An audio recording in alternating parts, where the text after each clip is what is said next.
نفس کی تربیت کے لیے اسلام نے پروگرام دے دیا ہے۔ سب سے پہلی بات تو یہ ہے کہ محض اسلام نہ ہو، ایمان بھی ہو۔ پہلے ایمان پیدا کرے، دل میں یقین پیدا کرے، اور اس کا ذریعہ جو ہے وہ قرآن ہے۔ قرآن میں ہو غوطہ زن اے مرد مسلمان، قرآن میں غوطہ زنی کر کے انسان کو یقین کی دولت ملتی ہے۔ اس کے بعد جو ہے 4 عبادات دی گئی ہیں وہ نفس کی تربیت کے لیے۔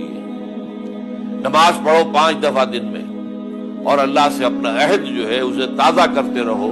ایاک نعبد و ایاک نستعین، مبادہ بھول جاؤ، کہیں اپنے کاروبار کے اندر منہمک ہو کر بھول نہ جانا، نسیان لائق نہ ہو جائے تو تم نکلو۔ چاہے کاروبار جو ہے اس وقت آپ کے پاس گاہک آ گیا ہے، لیکن اگر ادھر سے مسجد سے اذان بھی آ چکی ہے تو لپکو، آپ گاہکوں کو چھوڑ۔ یہ ساری در حقیقت جو ہے تربیت کا ذریعہ ہے۔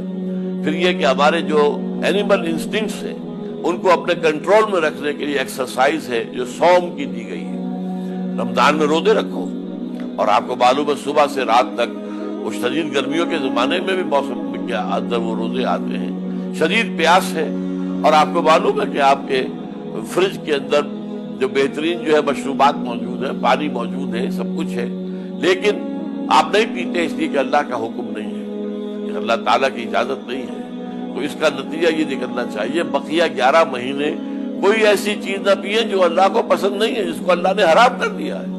تو یہ ساری چیزیں، اسی طرح نفس کا ایک مرض ہے مال کی محبت، زکوٰۃ و صدقات میں اس کے لیے تجویز کیے گئے، نکالو اس میں سے، دو اللہ کی راہ میں۔ اور اس میں یہاں تک بھی فرمایا گیا کہ یسألونک ماذا ينفقون قل العفو، یہ پوچھتے ہیں کہ کتنا خرچ کریں اللہ کی راہ میں، تو کہہ دیجئے کہ جو بھی تمہاری ضرورت سے زائد دے ڈالو۔ اور پھر حج جو ہے اس کا پروگرام ہے، بڑا روح پرور ہے، پوری دنیا سے لوگ آتے ہیں۔ اس کا مالکم ایکس نے جو تصور دیا تھا گہرا، کہ میں آج عجیب روحانی تصورات اور تجربات میں سے گزر رہا ہوں، پوری دنیا میں ہر نسل کے لوگ ہیں، ہر رنگ کے لوگ ہیں، اور وہ سب کے سب یہاں جمع ہیں، اور سب نے صرف 2 کپڑے پہنے ہوئے ہیں، انسلی چادریں، ایک کندھے پر پڑی ہے اور ایک کٹے بند ہے، اور یہ نقشہ جو ہے، اور پھر جو اللہ تعالیٰ کے شاعر ہے۔